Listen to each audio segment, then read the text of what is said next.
Wala na talaga ako masabi sa kanila. Ang galing. Mapabatang lalaki, mapabatang babae, talagang mahusay. Maaasahan mo talaga. Wala, hindi ko makumpara yung natin dito yung mga bata natin dito kasi wala, isipin mo, kakain na lang, tatawagin pa, pahirapan pa. Diba? Paano inaatupag? Puro cellphone. O ito, kahit pagpitas ng mga gulay, siya rin. Kalain mo. Dito, yung kabataan natin dito, pagbalatin mo ng bawang, ang dami reklamo. Magtutulakan pa. Okay, so wait lang, may gagawin pa kasi ako. Di ba? Samantalang ito, lahat sa kanya. Pilit talaga ako. Hindi ko lang alam kung saang bansa to, no? Basta ang alam ko, dito lang yan sa Asia. Pati pagbalat ng ng gulay, siya rin. Wow. Halos lahat sa kanya. Di ba? Eh, mga bata natin dito, wala nang inatupag kundi mag-gadget, cellphone, ML. Wala. Ito talaga, ibang klase. Sana may anak tayong ganito, no?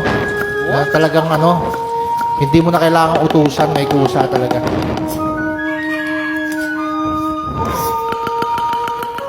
Yan, swerte talaga ng magulang nito.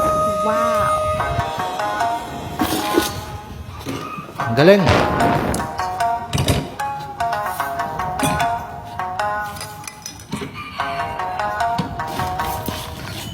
Ayan, ano kayong gagawin niya? Parang salad.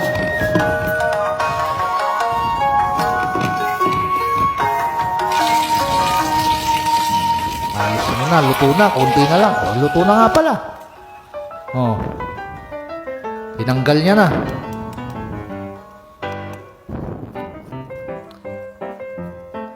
Ikaw na magulang, wala ka nang aalalahanin di ba? Kahit wala ka sa bahay, kampante ka na pag uwi mo, may makakain ka kasi andun yung anak mo. Di ba?